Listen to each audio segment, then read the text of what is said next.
Hi hello and welcome back to my channel Meena's lifestyle. எல்லோரும் எப்படி இருக்கீங்க? நாங்கள் எல்லாருமே ரொம்ப நல்லாயிருக்கோம். நம்ம சேனலில் சப்ஸ்கிரைப் பண்ணியிருக்க எல்லா சப்ஸ்கிரைபர்ஸ்க்குமே என்னோட மனமார்ந்த நன்றிகள். இப்போ தான் நம்ம சேனலை நீங்கள் ஃபஸ்ட் டைம் பார்க்குறீங்கன்னா இந்த வீடியோ ஃபுல்லாக பார்த்துட்டு பிடிச்சிருந்துச்சுன்னா மட்டுமே சப்ஸ்கிரைப் பண்ணுறதுக்கு கன்சிடர் பண்ணுங்கள். இது கிறிஸ்மஸ்க்கு முன்னாடி நாள் நைட்டு ட்ரை ஃப்ரூட்ஸ் எல்லாம் சோக் பண்ணி வச்சுட்டு அதுக்கப்புறமா நைட்டு பசங்களை தூங்க வச்சுட்டு வந்து கிஃப்ட்ஸ் எல்லாம் ரேப் பண்ணிக்கிட்டு இருக்கோம். சாண்டா நம்மளை வாட்ச் பண்ணிக்கிட்டே இருக்காரு. அவர் தான் நமக்கு பிடிச்ச கிஃப்ட்ஸ் எல்லாம் கொண்டு வந்து கொடுத்துட்டு போவார் கிறிஸ்மஸ் அன்னைக்கு அப்படின்ட்டு தான் முகில் நினச்சிக்கிட்டு இருந்தான். ஆனால் பெரிய பசங்க ஆகிறாங்க இல்லையா, ஸ்கூலில் நிறைய விஷயங்கள் பேசுவாங்க ஃப்ரெண்ட்ஸோட. அப்படி பேசும்போது யாரோ சொல்லியிருக்காங்க, சாண்டாலாம் கொண்டு வந்து கொடுக்க மாட்டாங்க, நம்ம அப்பா அம்மா தான் வாங்கி பேக் பண்ணி வைக்கிறாங்க அப்படின்னு. அதிலிருந்து அவனுக்கு ஒரு க்யூரியாசிட்டி, எப்போ கிஃப்ட் வரும்? ஏன்னா இப்போ வின்டர் ஹாலிடேஸ் வேறு, வீட்டில் தான் இருக்கான். ஏதாவது கதவு பக்கத்தில் சத்தம் கேட்டுச்சு அப்படின்னா, அம்மா கிஃப்டெல்லாம் வந்துருச்சு போல், எடுத்து போய் பேக் பண்ணுங்கள், இந்த மாதிரி போட்டு வாங்கிக்கிட்டே இருந்தான். நாங்கள் எதுவுமே சொல்லலைங்க, ஆமான்னு சொல்லலை இல்லைன்னு சொல்லலை, நீ அப்படியே ஒரு க்யூரியாசிட்டிலேயே இருந்துக்கோ அப்படின்னு சொல்லி விட்டுட்டோம். அடுத்த வருஷம் நிச்சயமாக அவனுக்கு தெரிஞ்சு போயிடும், இன்னுமே கொஞ்சம் பெரிய பையனாயிருவான். இந்த வருஷம் அந்த ஆசிலேஷன்லேயே போகட்டும் அப்படின்னு சொல்லிட்டு விட்டாச்சு. அவனுக்கு என்ன தான் டவுட் இருந்தாலும் எப்பவும் போல் ஒரு பேப்பரில் அவனுக்கு என்னென்ன வேணுமோ அது எல்லாத்தையும் எழுதி கொண்டு போய் டோர்கிட்ட வச்சுட்டு வந்துட்டான். அதே மாதிரி கிறிஸ்மஸ் ட்ரீ கீழேயும் கொண்டு போய் வச்சுட்டு வந்தான். அப்படி எழுதும்போது கூட உனக்கு எது அவசியமாக தேவைப்படுதோ அதை மட்டும்தான் எழுதணும், சும்மா அது வேணும் இது வேணும் அப்படின்னு ஆசைப்பட்டது எல்லாத்தையுமே எழுதக்கூடாது அப்படின்னு சொல்லி வச்சுருக்கோம். சாண்டா எல்லார் வீட்டுக்கும் போகணும், எல்லாருக்குமே கிஃப்ட் கொடுக்கணும், அதனால உனக்கு மட்டுமே எல்லா எக்ஸ்பென்சிவ் கிஃப்ட்ஸையும் கேட்கவே கூடாது அப்படின்னு முன்னாடியே சொல்லி வச்சுருந்தோம். அதுக்கேற்ற மாதிரி தான் அவன் எழுதுவான். அப்படி எழுதுறதுலையுமே ஒரு 2-3 விஷயங்கள் விட்டுட்டு தான் நாங்கள் வாங்குவோம். ஏன்னா கேட்டது எல்லாமே கிடைக்குது அப்படிங்கிற எண்ணமும் அவங்களுக்கு வந்துடக்கூடாது. இந்த வருஷம் 2-3 விட்டு போயிருச்சா, அப்போ அதுக்காக அடுத்த வருஷம் நீ வெயிட் பண்ணு, உனக்கு கிடைக்குதான்னு பார்க்கலாம் அப்படின்ட்டு சொல்லிடுவோம். வாய்ஸ் ஓவர் கொடுக்கும்போது பின்னாடி பேக்ரவுண்டில் பசங்க சத்தம் கேட்குங்க. ஏன்னா ஹாலிடேஸுங்கிறனால முகிலும் வீட்டில் தான் இருக்கான், 2 பேரும் ஒரே சத்தமாக தான் இருக்குது. ஸோ இக்னோர் பண்ணிடுங்க. எழிலுக்கு இப்போதைக்கு எந்த ரெஸ்ட்ரிக்ஷன்ஸும் இல்லைங்க, ஏன்னா அவருக்கு சொன்னால் புரிஞ்சுக்கிற வயசு இப்போ இல்லை. இன்னும் கொஞ்சம் பெரிய பையன் ஆனதுக்கப்புறமா தான் இதெல்லாம் சொல்லி கொடுக்கணும். அவனுக்கு அந்த டாய் இந்த டாய் வேணும் அப்படின்னு கேட்கவும் தெரிய மாட்டேங்குது. அதனால எங்களுக்கு என்ன தோணுச்சோ அது மட்டும் வாங்கியிருக்கோம். இது நெக்ஸ்ட் டே மார்னிங்கு சீக்கிரமாக எந்திரிச்சு வந்து உட்காந்துருக்கேன், பசங்க ஓப்பன் பண்ணுற ரியாக்ஷனை கேப்சர் பண்ணலாம் அப்படின்னு. நீங்களே பாருங்கள் எப்படி எக்ஸைட் ஆகிறாங்கன்னு. இந்த பக்கம் இருக்கிறது தான் உன்னோடது.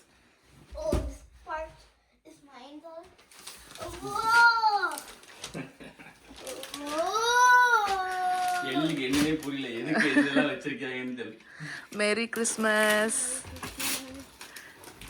இது ஓபன் பண்ணு. இது ஓபன் பண்ணு. ஏய் உன் gift பாருடா.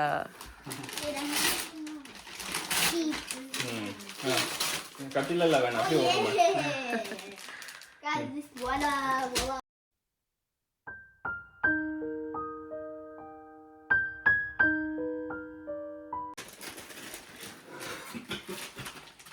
Golly glass. Let's go.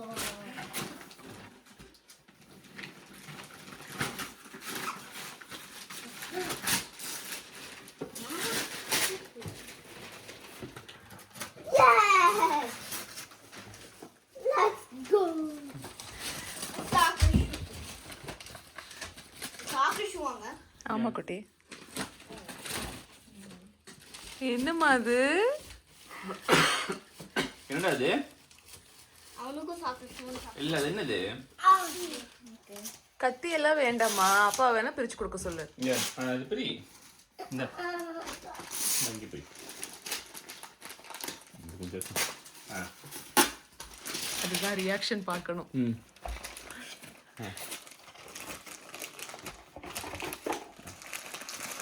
என்ன வந்து எடுத்து பாரு, எடுத்து பாரு. என்னது அது?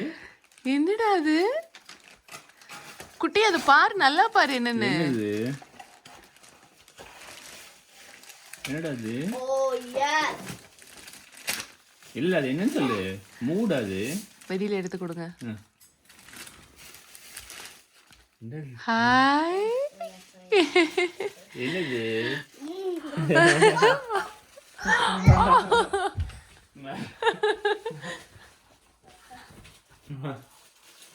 மூ வந்துருச்சு, பயந்துக்குது. சரி ஓகே, மூ வந்து பொம்மை மூ. டாய்டா. மூக்கு இது, காது, வால் இருக்கா பத்தியா? இந்த வச்சுக்கோ.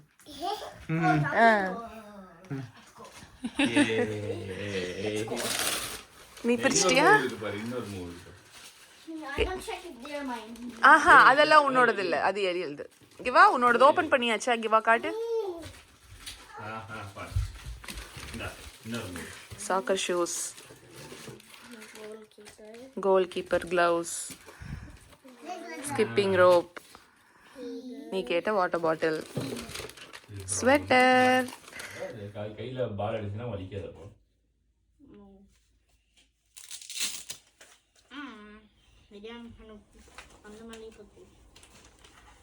அங்கே பாரு தம்பி மூ வச்சுருக்கான், நான் உங்ககிட்ட காமிக்கிறேன் பாரு. சாக்கர் ஃபுட்பால்லாம் ரொம்ப இன்ட்ரெஸ்ட்டு. டிவியில் எப்போ பார்த்தாலும் அதே தான் பார்த்துக்கிட்டு இருக்காரு முகில். அதனால தான் அவன் அதெல்லாம் கேட்டிருந்தான்னு சொல்லி அது ரிலேட்டடாக வாங்கியிருக்கோம். எழிலுக்கு இந்த மாடுனா ரொம்ப இஷ்டம். உங்களுக்கு முன்னாடியே சொல்லியிருக்கேன் இல்லைங்களா, அம்மா அம்மான்னு மாடை தான் கூப்பிட்டுக்கிட்டு இருப்பான், என்ன மாமின்னு தான் கூப்பிடுவான் அப்படின்னு. அதனால சரி அந்த மாதிரி ஒரு சின்ன டாய் வாங்கலாம் அப்படின்னு சொல்லிட்டு வாங்கினோம். நானும் அவங்க அப்பாவும் லேப்டாப்பில் உட்காந்து ஏதாவது ஒர்க் பார்க்குறோன்னு வைங்களேன், மோஸ்ட்டாக எடிட்டிங் நான் மொபைலில் பார்த்துக்குவேன். இல்லை கொஞ்சம் கம்ஃபர்டபுளாக இல்லைன்னா நான் லேப்பும் யூஸ் பண்ணுவேன். அப்படி பண்ணுறப்பெல்லாம் பக்கத்தில் உட்கார வச்சுட்டு பண்ணவே முடியாது.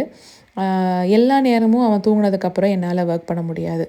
கொஞ்சம் எனக்கு டைம் கிடைக்கிறப்பெல்லாம் நான் செய்வேன். அவங்க அப்பா கீழே வந்து உட்காந்து ஏதாவது ஒர்க் பார்க்குறாரு அப்படின்னாலும் லேப்டாப்பை திறக்கவே விட மாட்டான், தட்டிக்கிட்டே இருப்பான். அதனால தான் அவனுக்கு இப்படி ஒன்று வாங்கி கொடுத்தாச்சு, நாங்கள் ஒர்க் பண்ணுறப்ப நீ பக்கத்தில் உட்காந்து நீயும் பண்ணிக்கோ அப்படின்னு.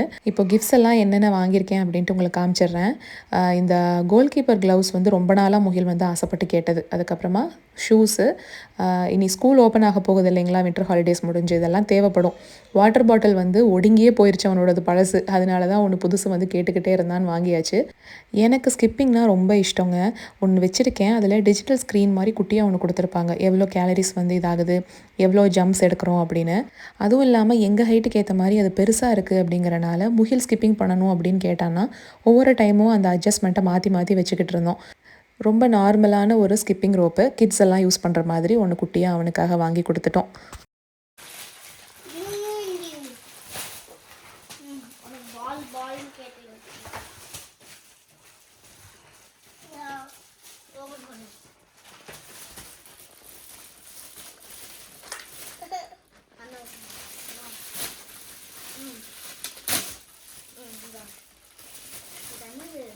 Ball.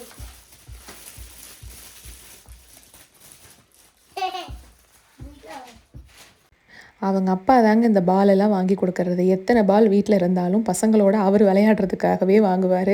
3 வாங்கியிருக்காரு. நான் இந்த குட்டியாக இருக்கிற 2 மாடு வாங்கியிருந்தேன். அதுக்கப்புறம் இந்த லேப்டாப் வாங்கி கொடுத்தேன். ஸோ இதெல்லாம் தான் எழிலுக்கு. பார்க்குறக்கே அவ்வளோ ரியாலிட்டியாக இருந்துச்சுங்க. அதை வேற கொண்டு வந்து கிச்சனில் ஒரு ரோஸ் கலரில் ஒரு மேட் இருக்குது பார்த்தீங்களா, இந்த பக்கம் சைடில், அதில் கொண்டு வந்து வச்சிடுறது. ஏன்னா அது வந்து பார்க்குறக்கு புல்லெல்லாம் இருக்கிற மாதிரி இருக்கான்.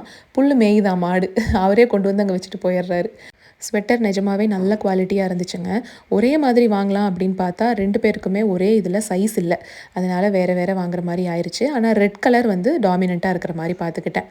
இப்போது ப்ளம் கேக் எப்படி செய்கிறதுன்னு பார்த்துடலாம். இது முந்தின நாள் கிஃப்டெல்லாம் பேக் பண்ண பார்த்தீங்களா, அதுக்கு முன்னாடியே நான் இதெல்லாம் ஊற வச்சுட்டேன்.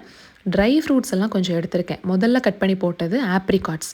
நீங்கள் இதெல்லாம் கணக்கே கிடையாதுங்க. உங்களுக்கு எந்த டேஸ்ட் வந்து அதிகமாக பிடிக்குதோ அப்படி கூட நீங்கள் சேர்த்துக்கலாம். ப்ரூன்ஸ் வந்து ஒரு 5-6 மட்டும் நான் கட் பண்ணி சேர்த்துக்க போகிறேன். இப்போது சேர்க்குற எல்லாமே நம்ம யூஸ் பண்ண போகிறதில்ல ஒரே பேட்சில். நீங்கள் சோக் பண்ணி வச்சுக்கிட்டு எப்பப்போ தேவையோ அப்போ கூட எடுத்து நீங்கள் கேக் செய்யலாம். நான் வந்து ஒரு மெஷர்மெண்ட் உங்களுக்கு சொல்லணும் அப்படிங்கிறதுக்காக ஒரு 1/2 கப் மெஷர்மெண்ட் எடுத்து அதில் தான் எல்லாமே சேர்த்துக்கிட்டு இருக்கேன். ஆனால் ப்ரூன்ஸ் மட்டும் ஒரு 5-6 மட்டும் தான் நான் சேர்த்துக்கிட்டேன். ஆப்ரிகாட்ஸு, ப்ரூன்ஸு, இந்த ரைசன்ஸ், அதுக்கப்புறம் இந்த ஜாண்டே கரண்ட்ஸ் இருக்குது பாருங்கள். அந்த பிளாக் கரண்ட் ஐஸ்கிரீம்லாம் சாப்பிட்டிங்கன்னா அதில் குட்டி குட்டியாக ஒரு ட்ரைடு கிரேப் மாதிரி நமக்கு வாயில் கடிப்படும். அந்த பிளாக் கரண்ட் வந்து வேறு, இந்த ஜாண்டே கரண்ட் அப்படிங்கிறதும் வேறு தான். இந்த கரண்ட் எல்லாமே வந்து பார்த்திங்கன்னா அந்த ட்ரைடு கிரேப் வெரைட்டியோடு சேர்ந்த மாதிரி தான் இருக்கும். சாப்பிட்றதுக்குமே கிட்டத்தட்ட அதே மாதிரி அந்த ஸ்வீட்டு, அந்த புளிப்பு எல்லாமே இருக்கும் அதில். அதுக்கப்புறம் dried mango, dried cranberries, dried pineapple, இது டேட்ஸு. டியூட்டி ஃப்ரூட்டி எனக்கு கிடைக்கல. பட் ஒரு சப்ஸ்கிரைபர் சொல்லியிருந்தாங்க அதில் நிறைய கெமிக்கல்ஸ் எல்லாம் போட்டு தான் அது சேல் பண்ணுறாங்க, அது வாங்காமல் இருக்கிறதே நல்லது அப்படின்னு. அவங்களுக்கு நல்ல குவாலிட்டியில் ஃப்ரெஷ்ஷாக கிடைக்கிது அப்படின்னா கூட நீங்கள் டியூட்டி ஃப்ரூட்டி வாங்கிக்கோங்க. இப்போ நான் கிரேப் ஜூஸ் எடுத்துக்கிறேன். உங்களுக்கு ஆரஞ்ச் ஜூஸ் வேணும்னா நீங்கள் ஆரஞ்ச் ஜூஸ் கூட சேர்த்துக்கலாம். கிரேப் ஜூஸ் சேர்த்திங்க அப்படின்னா நல்ல டார்க்காக வரும் கேக் உங்களுக்கு. 1.5 கப்பு கிரேப் ஜூஸ் நான் சேர்த்துருக்கேன். மெஷர்மெண்ட்ஸ் எல்லாமே நான் கீழே டிஸ்கிரிப்ஷன் பாக்ஸில் கொடுத்துட்றேங்க. இப்போ மொத்தமாக பார்த்தா 3 கப்ஸ் இருக்குது. உங்களுக்கு கீழே சைட்லேயுமே நான் இன்க்ரீடியன்ஸை இங்கிலீஷில் போட்டுடுறேன். ஏன்னா நிறைய பேர் தமிழ் தெரியாதவங்களும் பார்த்துக்கிட்டு இருக்காங்க.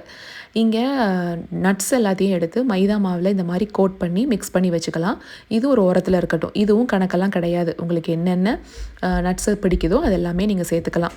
பட்டர் ரூம் டெம்பரேச்சரில் இருக்கிறது ரொம்ப ரொம்ப அவசியங்க. பட்டர் மட்டும் கிடையாது, முட்டையுமே ரூம் டெம்பரேச்சரில் இருக்கணும். நீங்கள் செய்கிறீங்கன்னா கொஞ்சம் முன்னாடியே எடுத்து வெளியில் வச்சுருங்க. நான் ஒரு ஸ்டிக் சேர்த்துருக்கேன், 100 கிராம்ஸ் இருக்கும். இப்போது ப்ரீஹீட் பண்ணிக்கலாம். அவனை ப்ரீஹீட் பண்ணிவிட்டு நம்ம கேக் எல்லாம் செஞ்சு முடிக்கும்போது கரெக்டாக இருக்கும். 350 டிகிரி ஃபாரன்ஹீட்டில் நான் ப்ரீஹீட் பண்ணிக்கிறேன்.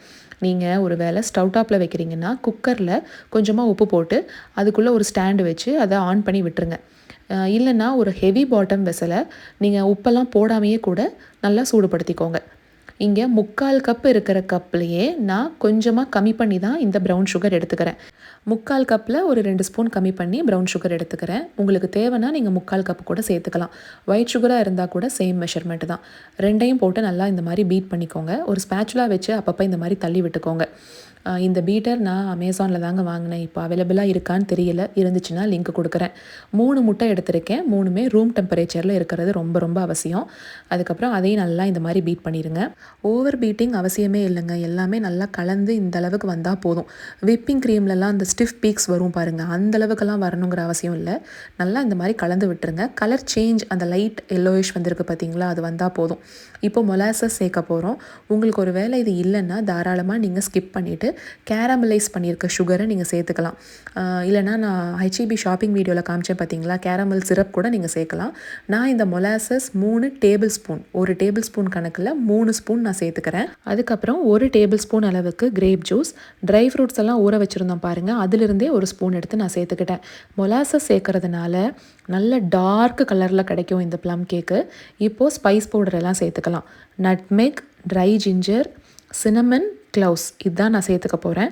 உங்களுக்கு ஆல் ஸ்பைஸ் அப்படிங்கிற ஒரு பவுடர் கூட கிடைக்கும். அது கிடைச்சிது அப்படின்னா கூட நீங்கள் அது மட்டுமே சேர்த்துக்கலாம். நான் இது எல்லாமே ஒரு டீஸ்பூன் கணக்கில் தான் சேர்த்துருக்கேன். ஆனால் தலை தட்டி எல்லாம் எடுக்கலைங்க. சும்மா ஒரு டீஸ்பூன் கணக்கு இருக்கட்டும் அப்படிங்கிறக்காக சேர்த்துருக்கேன். சில சமயம் இந்த ஸ்பைஸ் பவுடரெல்லாம் நிறைய போட்டுட்டோன்னா ஓவர் பவரிங் ஆயிரும். அதனால் எப்போவுமே அளவாக போட்டுக்கோங்க.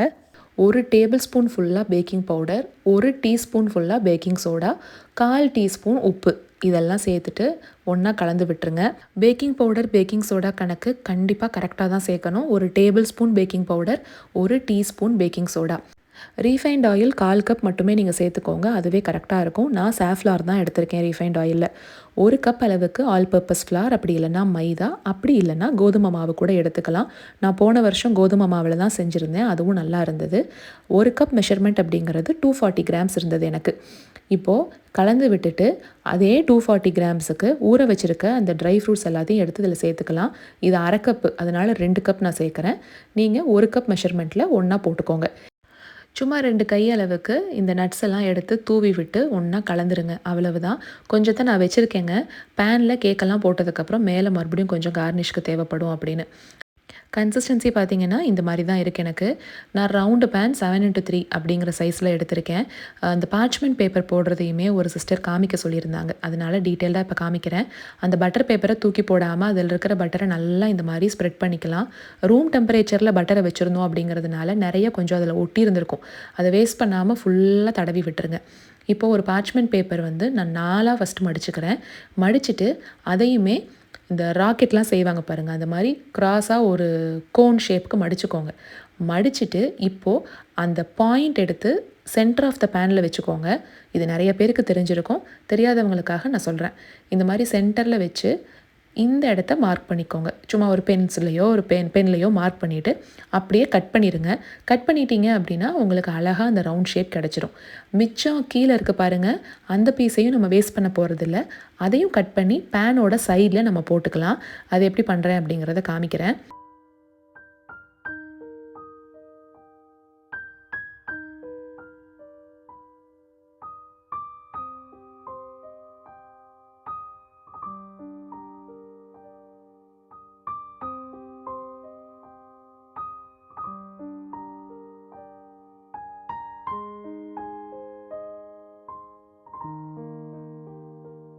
அந்த ரவுண்டு கட் பண்ணோம் பார்த்தீங்களா, அதுக்கு கீழே ஒரு ஒரு 1/2 இன்ச் விட்டுட்டு ஃபுல்லாக கட் பண்ணிடுங்க. அதுதான் நம்ம பேனுக்கு சைடில் யூஸ் பண்ண போகிறோம். நான் இன்னொரு பாதியை அப்படி தான் கட் பண்ணி லைனிங் பண்ணிட்டேன். நல்லா நீங்கள் பட்டர் அப்ளை பண்ணிட்டீங்க அப்படின்னா சைடுக்கு தேவையில்லை தான். ஆனால் இந்த பேப்பர் வீணாக போயிடும் அப்படிங்கிறதுக்காக நான் அதை கட் பண்ணி உள்ளே இந்த மாதிரி வச்சுக்கிட்டேன். இப்போது கேக் பேட்டரை இதில் ஊற்றிட்டு ப்ரீஹீட் பண்ணி வச்சுருக்க அவனில் கொண்டு போய் நம்ம வச்சிடலாம். இன்னொரு முக்கியமான விஷயம், எப்போவுமே கேக்கெல்லாம் பேக் பண்ணுறீங்க அப்படின்னா மிடில் ரேக்கில் வைங்க. கீழே லாஸ்ட் ரேக்கில் வைக்க வேண்டாம். அது வந்து என்ன ஆகும்னா ஈவன் ஹீட் டிஸ்ட்ரிபியூஷன் இருக்கவே இருக்காது. அப்போ கேக் என்னாகும், கீழ் பகுதியெல்லாம் சீக்கிரமாக உங்களுக்கு ஹீட் ஆயிரும், கீழே ஃபுல்லாக ப்ரௌன் ஆகி போயிடும், மேலே உங்களுக்கு வேகாமல் இருக்கும், இல்லைன்னா கேக்கில் ஒரு டென்ட் மாதிரி விழுந்துடும் நடுவில். அதனால் கேக் எப்போவுமே பேக் பண்ணும்போது மிடில் ரேக்கில் வச்சுருங்க. இன்னொரு முக்கியமான விஷயம், ப்ரீஹீட் பண்ணுறதுக்கு முன்னாடியே அந்த இடத்துல கரெக்டாக ரேக்கை ஃபிக்ஸ் பண்ணிடுங்க. அதுக்கப்புறம் திறந்துட்டு சூட்டோடு அதெல்லாம் எடுத்து மாற்றிக்கிட்டு இருக்கணும். இப்போ மேலே கார்னிஷ்க்கு நான் நட்ஸ் போட்டுக்கிட்டேன். நான் ஊற வச்சுருந்த ட்ரை ஃப்ரூட்ஸையே கொஞ்சம் எடுத்து மேலே இந்த மாதிரி கார்னிஷ் பண்ணிக்கிட்டேன். நீங்கள் ஃப்ரெஷ் ட்ரை ஃப்ரூட்ஸை கூட மறுபடியும் போட்டுக்கலாம். நான் மீதி இருக்கிறதெல்லாம் ஒரு கிளாஸ் பாட்டிலில் போட்டு ஃப்ரிட்ஜில் வைக்க போகிறேன். நான் அடுத்த நாள் கொஞ்சம் கேக் செஞ்சேன்னு சொன்னேன் பார்த்தீங்களா, அப்பயும் யூஸ் பண்ணிக்கிட்டேன். இன்னுமே கொஞ்சம் இருக்குது. இது பழசாக ஆகதாங்க ரொம்ப டேஸ்ட்டாக இருக்கும். அவனை 325 டிகிரி ஃபேரன்ஹீட்டில் வச்சு ஒரு 45 மினிட்ஸ்லேருந்து 50 மினிட்ஸ் வரைக்கும் எனக்கு ஆச்சுங்க. இது அவன் சேஞ்ச் ஆகும். இன்னொன்று லைட்டு போட்டு நீங்கள் பாருங்கள், மேலே அப்படியே கொஞ்சமாக வந்து உங்களுக்கு தெரியும். எப்போயாவது ஒரு டைம் மட்டும் ஓப்பன் பண்ணி ப்ரிக் பண்ணி பாருங்கள், அதுவும் முடியிற நேரத்துக்கு. அடிக்கடி ஓப்பன் பண்ணிக்கிட்டே இருந்தீங்க அப்படின்னாலும் கேக் வந்து மேலே லைட்டாக ஒரு குழி மாதிரி விழுந்துடும், ரைஸ் ஆகாது. நம்ம போட்டிருக்க நட்ஸு ட்ரை ஃப்ரூட்ஸ் எல்லாம் மேலே தெரியாமல் உள்ளே போயிடுச்சு இல்லையா, கேக் மூடிருச்சு. அதுக்காகலாம் நீங்கள் ஃபீல் பண்ணவே வேண்டாம், என்னடா அப்பியரன்ஸ் இப்படி இருக்கே அப்படின்னு. கட் பண்ணி சாப்பிட்டு பாருங்கள், டேஸ்ட்டுக்கு நான் கேரண்டி. வீட்டில் செஞ்சு திரும்பவும் செய்கிறியா அப்படின்னு கேட்குற ஒரு விஷயம்னா இந்த ப்ளம் கேக் தான். என் ஹஸ்பண்டுக்கு ஸ்வீட்ஸ் அவ்வளவுக்கா பிடிக்காது, சாப்பிடுவார் 1 2 அவ்வளோதான், ரொம்ப லிமிட்டடாக தான் சாப்பிடுவார். கேக் வேறு கேக் செஞ்சாலுமே போதும் பாண்டுருவார். ஆனால் வருஷம் இந்த ப்ளம் கேக் செய்யும்போது நீ மறுபடியும் செய்கிறியா அப்படின்னு கேட்குறதுனா அது ஒரே கேக், இந்த கேக்கு தான். அதனால டேஸ்ட்டுக்கு நான் கேரண்டி. முடிஞ்சால் ஹெச்இபிலையோ இல்லை வேறு ஏதாவது கடையிலையோ இந்த மொலாசஸ் வாங்கிட்டு வந்து வச்சு ட்ரை பண்ணி பாருங்கள். வேலையும் நமக்கு ஈஸி, நம்ம கேரமல் சிரப்பெல்லாம் செய்ய வேண்டாம். அதே சமயத்தில் டேஸ்ட்டு அட்டகாசமாக இருக்குங்க. குக்கரில் ஸ்டவ் டாப்பில் நீங்கள் மூடி போட்டு ஏதாவது ஒரு பாத்திரத்தில் வைக்கிறீங்கன்னா நிச்சயமாக அந்த நட்ஸு ட்ரை ஃப்ரூட்ஸ் எல்லாம் மேலே அப்படியே தூக்கிக்கிட்டு தெரியும். ஆனால் அவனில் செய்யும்போது சில சமயங்கள் இந்த மாதிரி தான் ஃபுல்லாக மூடிடும். ஸோ அதுக்காகலாம் நோ வரிஸ். கேக்கெல்லாம் செஞ்சுட்டு மேலே போய் கொஞ்சம் ஃபோட்டோஸ் எல்லாம் எடுத்தோம். இந்த கேக் பொறுத்த வரைக்கும் கொஞ்சம் ரெஸ்ட் கொடுக்கணும். ரெஸ்டிங் டைம் ரொம்ப அவசியம். ஒரு துணி போட்டு மூடி வச்சுருங்க, அப்படி இல்லைன்னா ஒரு அலுமினியம் ஃபாயில் எடுத்து கூட கவர் பண்ணிடுங்க. பண்ணிட்டு தான் நாங்கள் இங்கே கிறிஸ்மஸ் லைட்ஸ் பார்க்குறக்காக கிளம்பிட்டோம். போயிட்டு வந்து தான் கேக்கெல்லாம் கட் பண்ணணும். கட் பண்ணி உங்களுக்கு நான் காமிக்கிறேன். இது போகிற இடம் எல்லாமே சூப்பராக டெக்கரேட் பண்ணியிருப்பாங்க. இந்த இடத்துக்கு வருஷம் வருவோம்.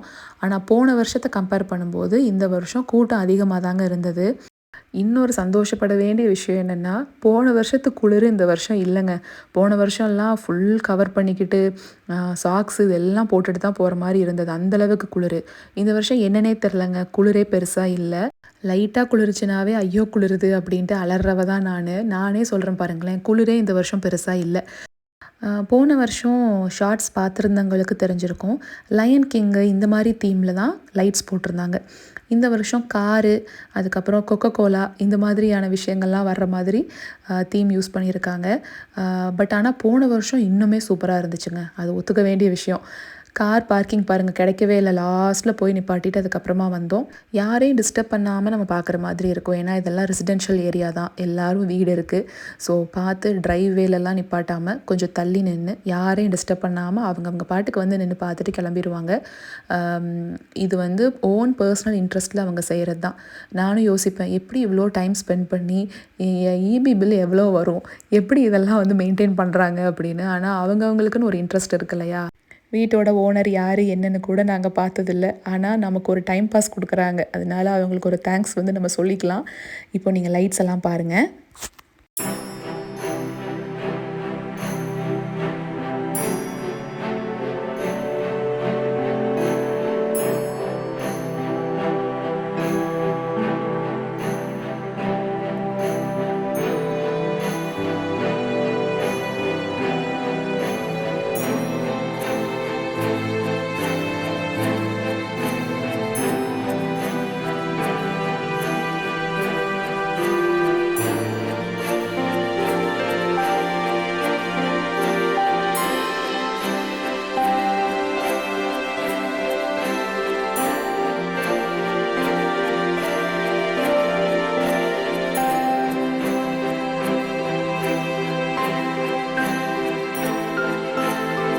எல்லாம் முடிச்சுட்டு திரும்பி இன்னொரு வீட்டுக்கு போகலாம் அப்படின்ட்டு தான் போய்கிட்டு இருந்தோம். போகிற வழியை மட்டும் பாருங்களேன், அங்கங்கே கன்ஸ்ட்ரக்ஷன் ஒர்க்கெல்லாம் போய்கிட்டு இருக்குமா. ஸோ நிறைய பள்ளமாக இருக்கும். ஸ்ட்ரீட் லைட்ஸ் எல்லாம் இந்த ஏரியாவில் இருக்காது. கொஞ்சம் திகிலாக தான் இருக்கும் போகிறதுக்கே. ஆப்போசிட்லேயும் பின்னாடியும் கார் வரலைன்னு வச்சுக்கோங்களேன், அவ்வளோதான். எனக்கெல்லாம் பயமாகவே தான் இருக்கும். மற்ற நேரத்துலலாம் காய்ச்சி மூச்சுன்னு கத்திக்கிட்டே வர்ற பசங்க இந்த மாதிரி இடத்துல கப்சிப்புன்னு அமைதியாயிருவாங்க. காரும் அமைதியாக இருக்க, ரோடும் அமைதியாக இருக்க, நமக்கு தான் திகிலாக இருக்கும். இப்போது கரெக்டாக இன்னொரு வீட்டுக்கு போகலான்னு சொல்லிட்டு வந்துட்டோம். என்னன்னு தெரிலங்க, நாங்கள் மேப்பில் செக் பண்ணும்போது ஷோஸ் வந்து இருக்குது அப்படிங்கிற மாதிரி தான் போட்டிருந்தாங்க. ஆனால் வீட்டுக்கு பக்கத்தில் போகிறப்ப தான் அவங்க கராஜில் டிஸ்பிளே போட்டிருக்காங்க நோ ஷோஸ் டு நைட் அப்படின்னு. ஏன்னு தெரில, கிறிஸ்மஸ் அன்னைக்கு அவங்க டிஸ்பிளே பண்ணல. மேபி நாங்கள் அடுத்த நாள் போய் பார்க்கலாம் அப்படின்ட்டு இருந்தோம். அடுத்த நாளும் போகிறதுக்கு டைம் கிடைக்கல. கண்டிப்பாக இன்னொரு நாள் எப்போயாவது நான் போனேன்னா ஷார்ட்ஸில் கூட உங்களுக்கு எடுத்து நான் காமிக்கிறேன். இங்கே பாருங்கள், நோ ஷோ டு நைட் அப்படிங்கிற மாதிரி அவங்க கராஜில் போட்டிருக்காங்க. ஆனால் இங்கே ரிட்டன் ஆன் த வே போகும்போது நீங்கள் நல்லா பாருங்கள், என்னால் அங்கே ஸ்டாப் பண்ண முடியல. ஆனால் அந்த இடத்துல நிறைய டாக்ஸ் எல்லாம் ஒரு ஆர்ச்சுக்குள்ளே இருக்கிற மாதிரி ஒரு டெக்கரேஷன் பண்ணியிருக்காங்க. அவ்வளோ க்யூட்டாக இருந்ததுங்க. இப்போ வரப்போகுது, முடிஞ்சால் பாஸ் பண்ணி கூட பாருங்கள். கரெக்டாக தெரியுதான்னு தெரியலை இருட்டுக்குள்ளே. இங்கே பாருங்கள், இது இங்கே பாருங்கள், அவ்வளோ அழகாக இருந்ததுங்க அந்த இடம். பகலில் வந்திருந்தா பசங்களை நிப்பாட்டி ஒரு ஃபோட்டோ கூட எடுத்துருந்துருக்கலாம். சூப்பராக இருந்துச்சு. எல்லா பக்கமும் சுற்றியாச்சு, எல்லார் வீட் லைட்ஸையும் பார்த்தாச்சு. கிறிஸ்மஸ் நல்லபடியாக எங்களுக்கு முடிஞ்சிருச்சு. நாங்கள் இந்த வருஷம் ரிக் ஃபேமிலியை ரொம்பவே மிஸ் பண்ணோம். ஏன்னா கிறிஸ்மஸ் அன்னைக்கு அவர் அவங்க பொண்ணு வீட்டுக்கு போயிட்டார். அதனால் அவர் இருந்திருந்தால் கண்டிப்பாக உங்களுக்கு நான் காமிச்சிருந்துருப்பேன். எல்லார் வீட்டுக்கும் போய் எல்லாம் பார்த்துட்டு கடைசியாக நம்ம வீட்டுக்கு வந்தாச்சு. நம்ம வீட்டு டெக்கரேஷன் சிம்பிளாக இருந்தாலும் எங்களுக்கு பிடிச்ச மாதிரி நாங்கள் செஞ்சுருக்கோம். அதில் எங்களுக்கு ஒரு திருப்தி எப்போவுமே இருக்கும். 2024 முடிய போகுது, புது வருஷம் பிறக்க போகுது. லைஃப்பில் சின்ன சின்ன மொமெண்ட்ஸை கூட மிஸ் பண்ணாமல் என்ஜாய் பண்ணுறதுக்கு பழகிக்கோங்க. 2024ஓட மெமரிஸ் மட்டும்தான் நம்ம சுமக்க போகிறோம். 2025 பிறந்துடும். முடிஞ்ச வரைக்கும் பாசிட்டிவிட்டியை ஸ்ப்ரெட் பண்ணுங்கள். அந்த பாசிட்டிவிட்டி அப்படிங்கிறது நீங்கள் மற்றவங்களுக்கு கொடுக்க கொடுக்க பல மடங்கு உங்களுக்கே அது திரும்ப வரும். அந்த பாசிட்டிவ் மைண்ட் செட்டோட இந்த 2025ல் நம்ம அடி எடுத்து வைக்கலாம். எல்லாருக்குமே என்னோட ஹாப்பி நியூ இயர்.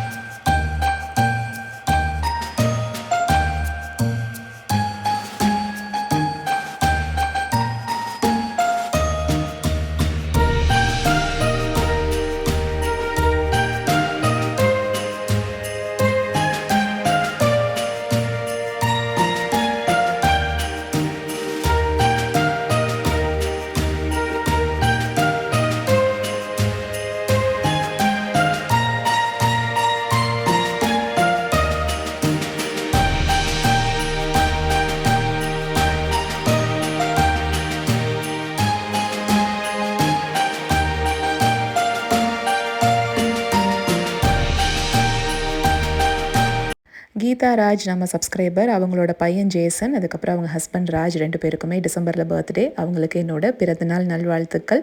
இன்ஸ்டாகிராமில் நந்தினின்னு நம்ம ஃபாலோவர், அவங்களுக்குமே டிசம்பரில் பர்த்டே. அவங்களுக்கும் என்னோட இனிய பிறந்தநாள் நல்வாழ்த்துக்கள். இந்த விலாக் உங்களுக்கு பிடிச்சிருந்துச்சுன்னா ஒரே ஒரு லைக் மட்டும் கொடுங்க. நம்ம அடுத்த வாரம் வேறு ஒரு விலாகில் பார்க்கலாங்களா? Until then tata, bye bye.